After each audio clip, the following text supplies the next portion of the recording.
बिस्मिल्लाहिर्रहमानिर्रहीम। अस्सलाम वालेकुम दोस्तों, आज मैं आपके लिए भिंडी की अनोखी रेसिपी लेकर आई हूँ। आज मैं भिंडी बनाने का ऐसा तरीका आपके साथ शेयर करूंगी कि आप गोश्त छोड़कर ये सब्जी खाने पे मजबूर हो जाएंगे। आज बड़ा ही बेहतरीन टिप्स एंड ट्रिक्स के साथ मैं आपको ये रेसिपी बनाने का तरीका बताऊंगी, जिससे हमारी भिंडी बिल्कुल खड़ी खड़ी बनेगी और इसमें से मुकम्मल लेस भी खत्म हो जाएगी। और मैं आपको बताऊंगी कि ऐसी कौन सी मिस्टेक है जो भिंडी बनाते वक्त लोग अक्सर करते हैं, जिसकी वजह से भिंडी घुल जाती है। तो चले स्टार्ट करते हैं ये मज़ेदार सी रेसिपी को बनाना। बिस्मिल्लाहिर्रहमानिर्रहीम। यहाँ कढ़ाई में मैंने तकरीबन आधा कप के करीब कुकिंग ऑयल ऐड कर दिया और उसको गर्म कर लिया है।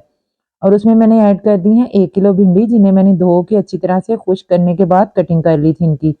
आप देख सकते हैं कि अभी इसमें कितनी लेस है। जब जैसे जैसे भिंडी को हीट लगेगी, इसमें से एक कुदरती तौर पे जो लेस होती है वो निकलना शुरू हो जाएगी। हम इसको कैसे खत्म करेंगे मैं आपको आगे जाके बताती हूँ। यहाँ पे लोग अक्सर ये गलती करते हैं कि भिंडी को गिली गिली को काट लेते हैं और फिर इसको फ्राई कर लेते हैं, जिससे उसमें से बहुत ज़्यादा लेस निकलती है और वो जल्दी ख़त्म भी नहीं होती और उसको पकाने में टाइम लगता है और फिर वो घुल जाती है।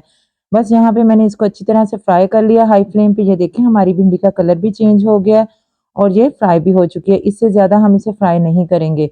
बस इसी कुकिंग ऑयल में से मैं इसको निकाल लूँगी और इसी कुकिंग ऑयल में हम बाकी प्रोसेस करेंगे। मैं बार बार इसमें कुकिंग ऑयल ऐड नहीं करूँगी, क्योंकि हम इसको बहुत कम ऑयल में बना के रेडी करेंगे। बस इसी कुकिंग ऑयल में मैं दोबारा से प्याज ऐड कर रही हूँ। यहाँ पे प्याज मैंने लिया है आधा किलो, जिसे मैंने स्लाइस में काट लिया है। आप चाहें तो प्याज कम भी कर सकते हैं और ज़्यादा भी कर सकते हैं। हमारे घर में भिंडी में प्याज ज़्यादा खाया जाता है, इसलिए मैंने प्याज आधा किलो इसमें ऐड किया है। प्याज को डालने के बाद थोड़ा सा हमने फ्राई किया, बहुत ज़्यादा उसको कलर नहीं देना। हल्का सा सौटे करने के बाद मैंने इसमें ऐड कर दी है सब्ज़ मिर्चें 6 से 7 अदद बारीक स्लाइस में काट के। साथ ही इसमें मैंने 5 से 6 अदद टमाटर ऐड कर दिए थे बारीक बारीक काट के, जो कि मीडियम साइज़ के थे।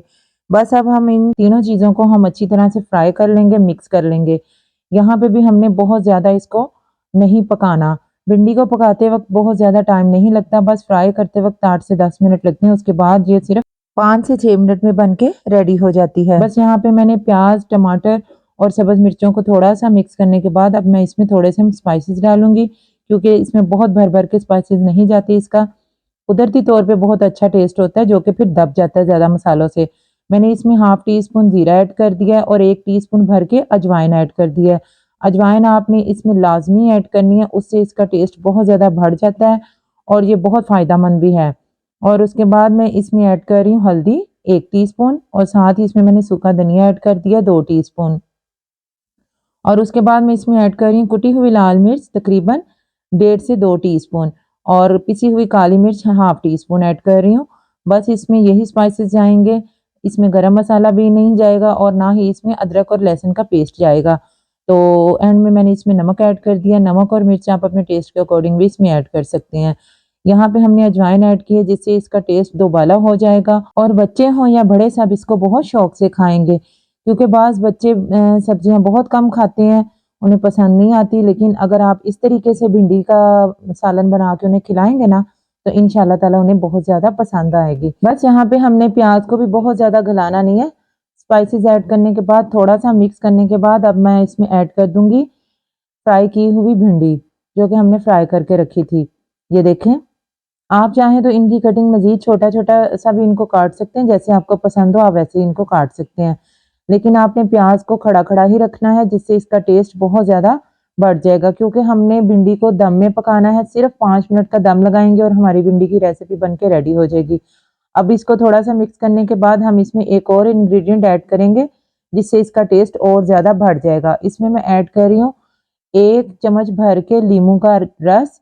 चाहें तो आप एक पूरा लीमू का जूस भी इसमें ऐड कर सकते हैं और इसको कवर करके रख दूंगी तकरीबन 5 मिनट के लिए लो सी फ्लेम पे। तो बस 5 मिनट के बाद ये देखें, मैंने इसमें थोड़ा सा धनिया भी ऐड कर दिया था। ज़बरदस्त सी हमारी भिंडी प्याज की रेसिपी बनके रेडी हो चुकी है, जो कि बहुत टेस्टफुल है। मैं उम्मीद करती हूँ मेरी आज की रेसिपी आपको बहुत पसंद आएगी। रेसिपी पसंद आए तो मुझे फीडबैक लाजमी दीजिएगा। मेरी वीडियो पसंद आए तो इसे लाइक और शेयर जरूर कीजिएगा अपनी फ्रेंड्स एंड फैमिली के साथ। और अगर मेरे चैनल पर न्यू है तो चैनल को सब्सक्राइब भी जरूर कीजिएगा। तो यहाँ पे हमारी शानदार सी मज़ेदार सी खड़ी खड़ी सी भिंडी प्याज की रेसिपी बनके रेडी हो चुकी है, जो कि बहुत ही टेस्टफुल है। आप इसको घर की रोटी के साथ खाएंगे तो इसका टेस्ट और ज़्यादा बढ़ जाएगा।